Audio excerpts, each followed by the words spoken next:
Começa agora o Saber Direito Debate. Hoje nós vamos conversar com o professor Renato Montanz de Sá, ele que é professor de processo civil, prática forense, também especialista e mestre em Direito pela PUC de São Paulo, professor para concursos jurídicos e também em pós-graduação. Ao longo da semana ministrou o curso no Saber Direito, Intervenção de Terceiros.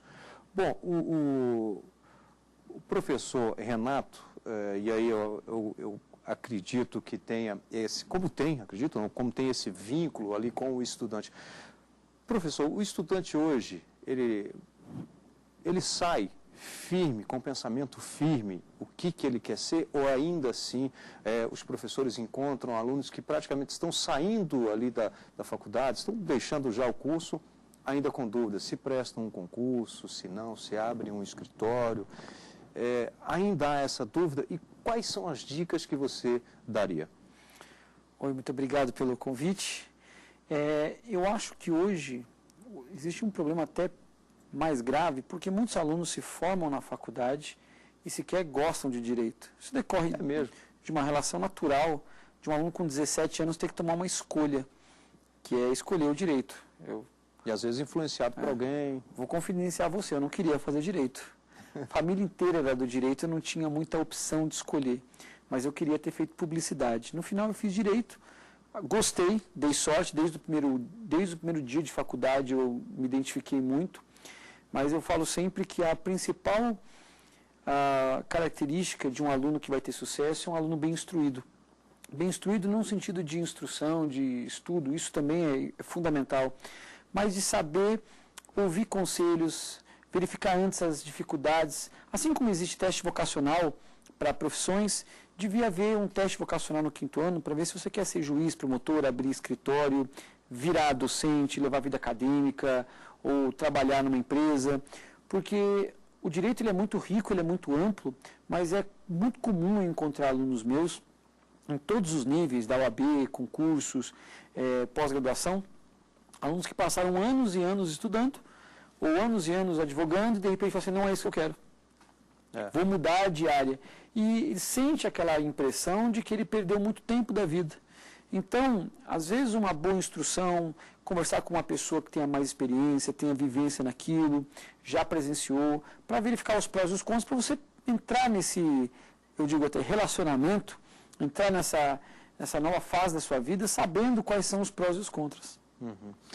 Eu já tive a oportunidade de conversar com vários professores aqui e alguns, inclusive, citam justamente esse seu exemplo de que foi para o direito, às vezes porque foi uma segunda opção, às vezes por uma influência do pai, da mãe, ou de um tio, enfim. Teve uma certa influência, mas não era aquilo que queria. E depois acabou descobrindo que era, como é o seu caso. Ocorre que em alguns casos também o aluno, e no caso hoje o professor, chegou a iniciar medicina, 2 anos, como já foi o caso aqui, e depois descobre que não era aquilo que queria também.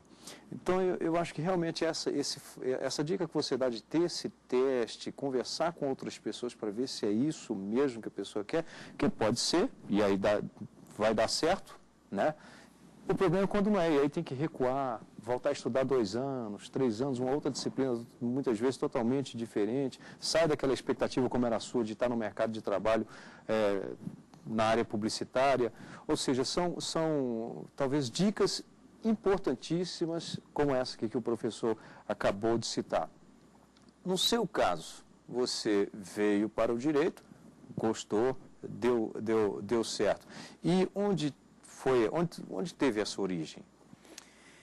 Minha mãe é juíza, aposentada, meu pai é falecido, mas era advogado, e eu tive primos e muitas pessoas da minha família que eram do direito. Naturalmente, isso foi me levando a me seduzir por isso. Eu lembro que, às vezes, eu ia no tribunal, ver minha mãe, via a época ela cuidando dos processos, eu achava aquilo muito legal. Mas eu sempre gostei de escrever, gostei de desenhar, gostei de criar, então eu achei que publicidade era talvez o caminho natural a seguir. Mas sempre tinha aquela história de que a publicidade exigia de você um talento sobrenatural, senão você não se destacaria no mercado, você seria mais um, e que no direito você poderia levar uma vida mais burocrática, vamos dizer assim. Eu, no final das contas, fiz direito, eu era moleque de tudo, e acho que eu dei o clique na faculdade. Na verdade, na faculdade e no estágio. Eu comecei a faculdade e o estágio no mesmo momento, no mesmo mês. E eu lembro que quando eu fiz estágio, tipo, primeira vez que você coloca terno para trabalho, enfim, ainda de cabeça raspada. Um pouquinho do pensamento no publicitário, que já não gosta muito dessa. E você começa a criar um gosto pela coisa, porque você vê que aquele ritual todo, apesar de que muitas pessoas entendem que é algo desnecessário, e acho que até o formalismo demais é desnecessário, mas é algo que cativa. A pessoa que entra na área do direito, começa a trabalhar com livros, começa a entender as coisas, começa a ver como é que se resolvem problemas, isso é interessantíssimo. Então, assim, o direito é apaixonante. As pessoas podem não gostar da matéria, mas ninguém pode negar que o direito é uma área apaixonante. Uhum. E se você estuda, se você se envolve nela, se você entra verdadeiramente na esfera do direito, você tem muita vontade de ficar nela. Uhum. Agora, você,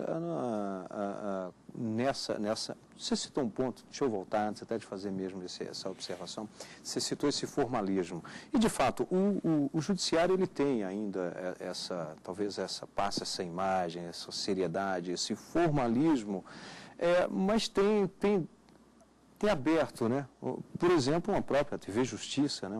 uma TV do judiciário, que há tempos, quem imaginaria que né, nós tínhamos o juiz só fala pelos autos. Como é que o senhor vê essa abertura também do judiciário, está mais próximo hoje do cidadão, até mesmo pela própria comunicação? Eu acho fantástico.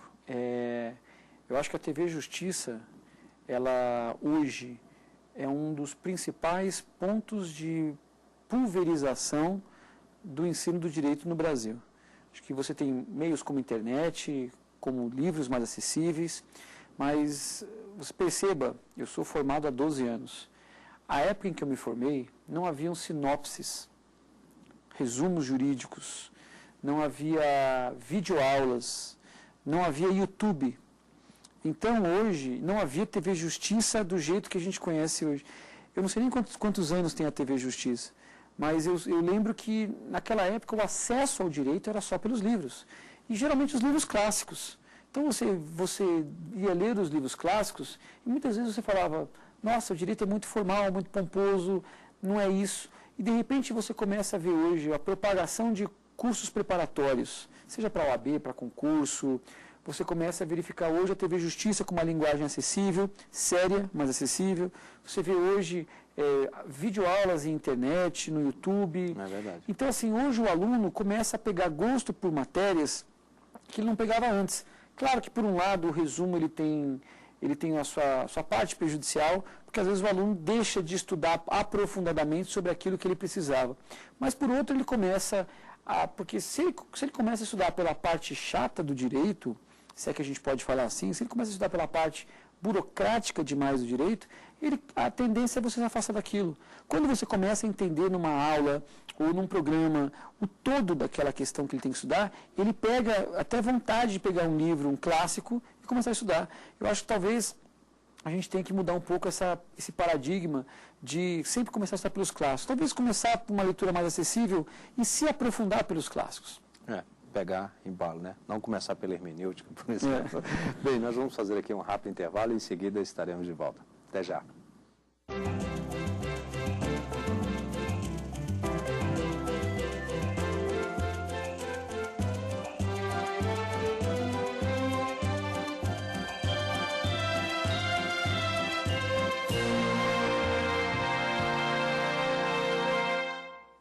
Estamos de volta com o Saber Direito Debate, hoje conversando com o professor Renato Montanz Dessar, que ao longo da semana ministrou o curso no Saber Direito Intervenção de Terceiros, tendo como aula número 1, assistência, 2, nomeação, a autoria e oposição, 3, denúncia da lide, a quarta aula, chamamento ao processo e a quinta e última aula, anômalas.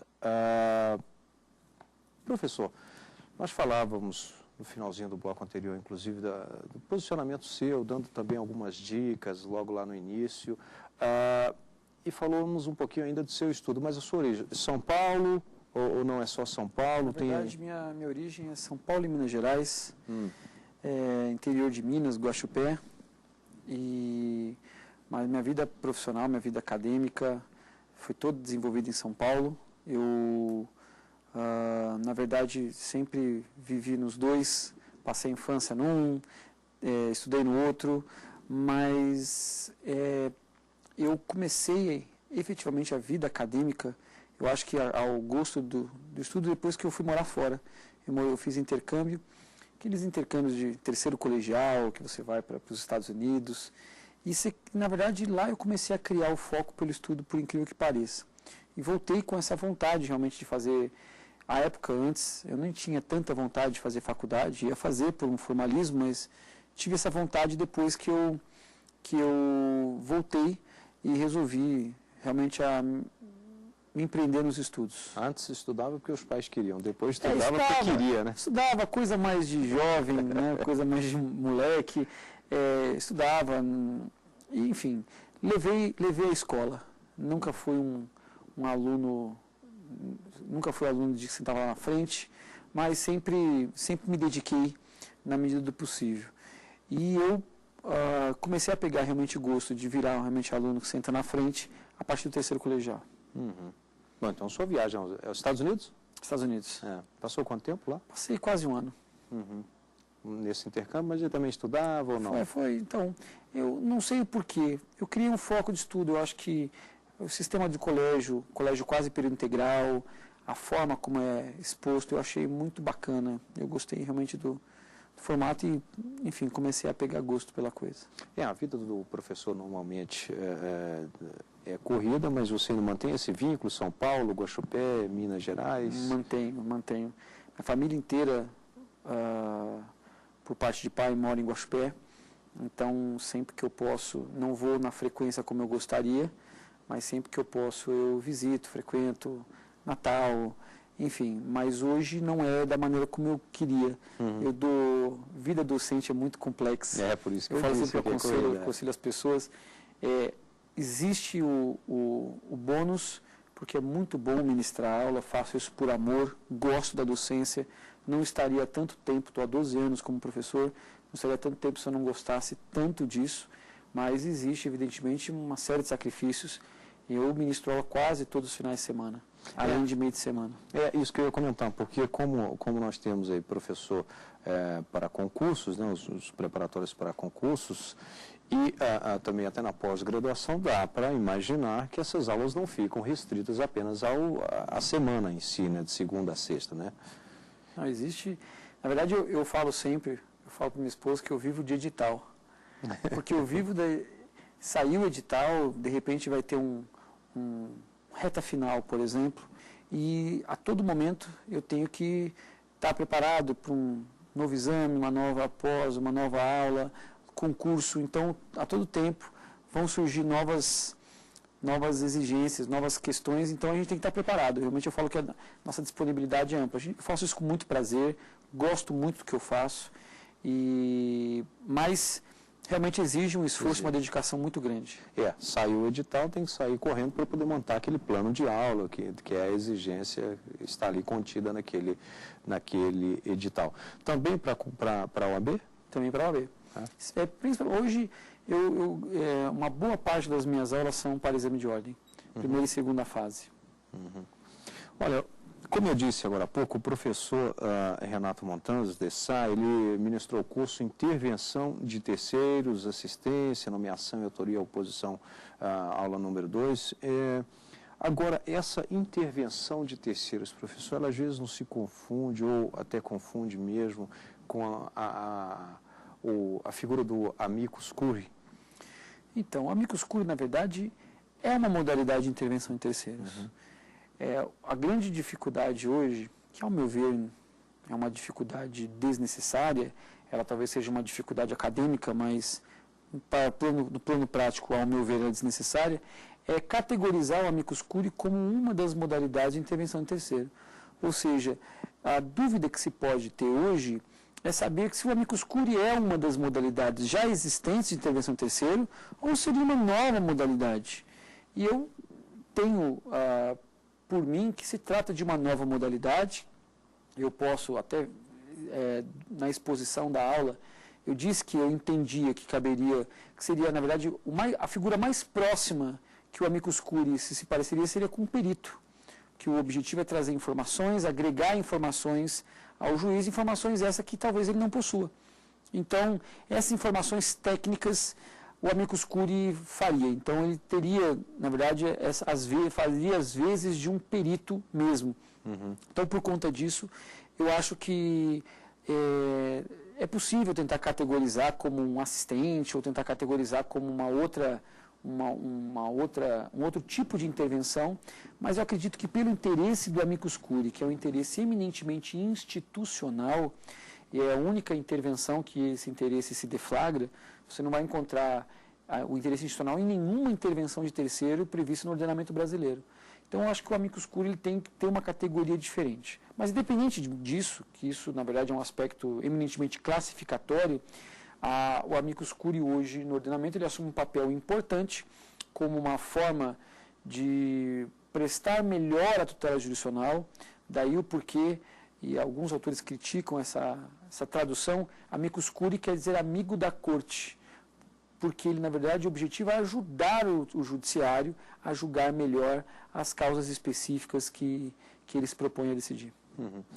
Bem, nós vamos fazer aqui mais um rápido intervalo e em seguida estaremos de volta com o Saber Direito Debate. Até já.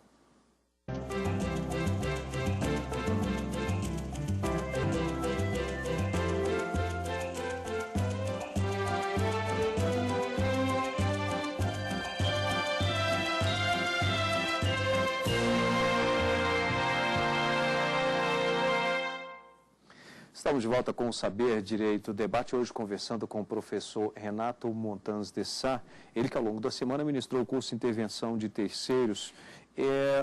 Professor Renato, no bloco anterior ficou bem claro, o senhor é um apaixonado, gosta muito de lecionar, mas advoga também não? Advogo. Vou dizer para você que eu advogo tanto quanto leciono.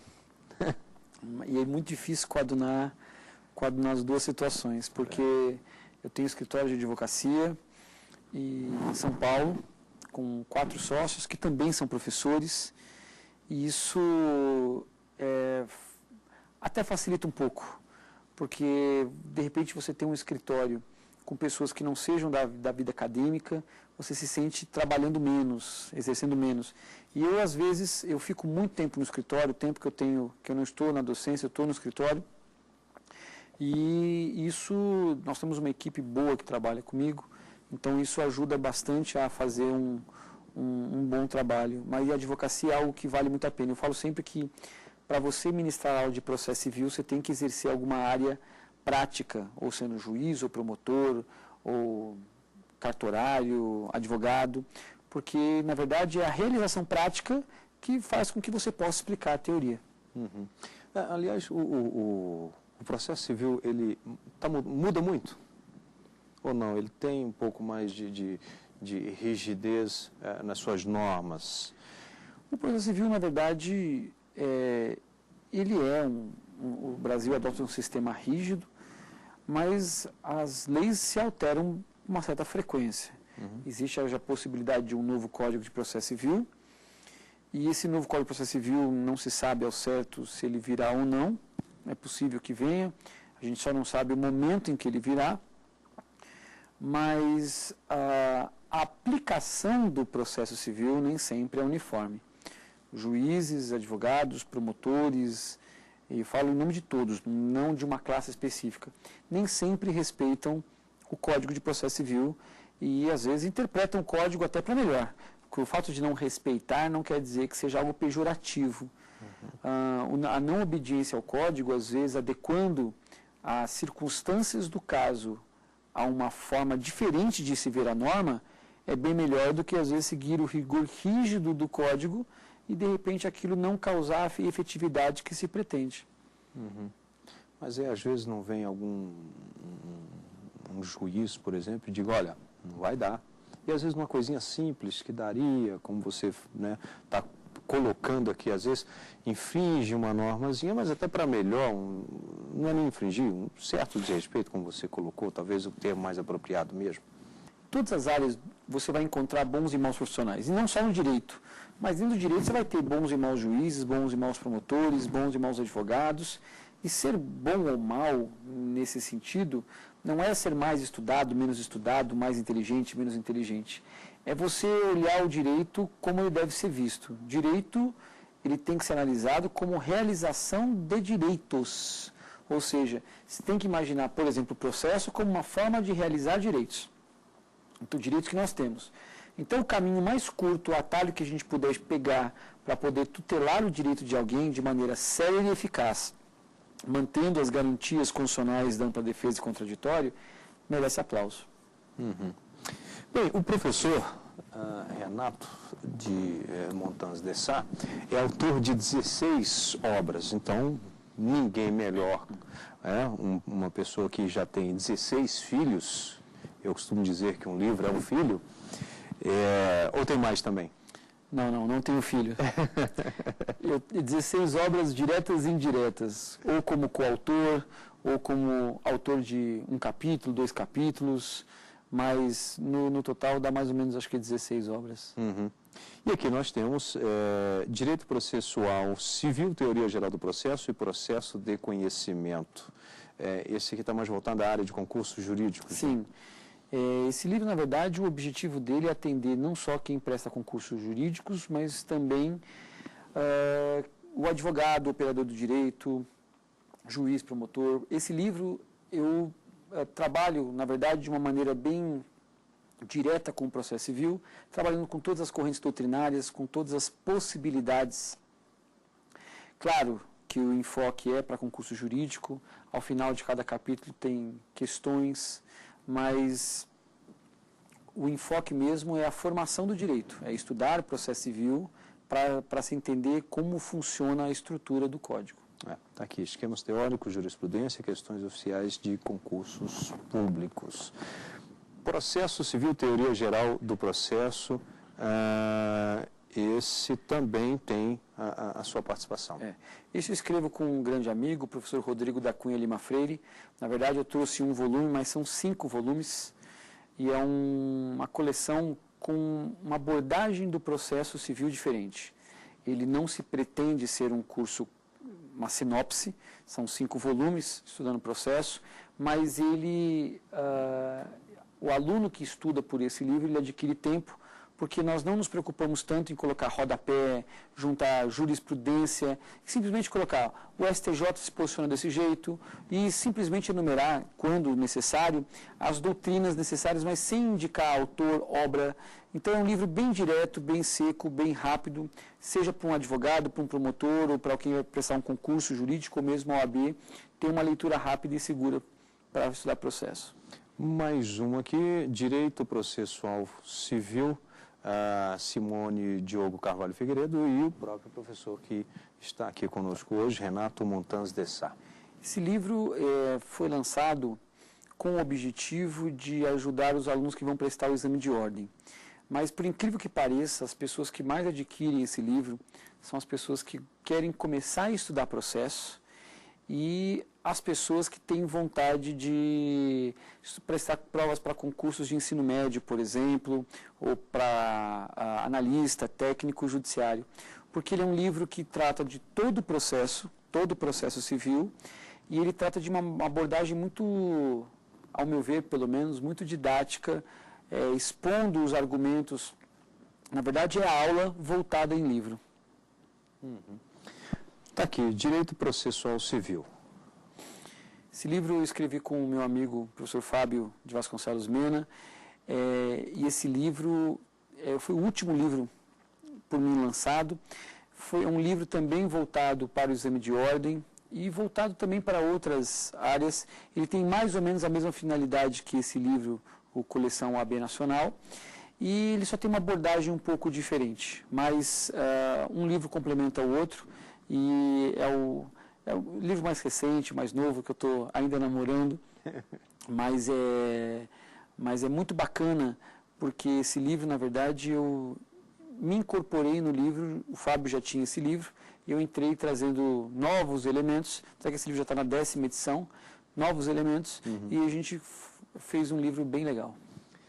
Bem, professor, quero aqui lhe agradecer e também a você que nos acompanha no Saber Direito Debate. Lembro que você pode participar do programa saberdireito@stf.jus.br e o programa está disponível na internet. O endereço é www.youtube.com/saberdireitodebate. Obrigado e até o próximo encontro.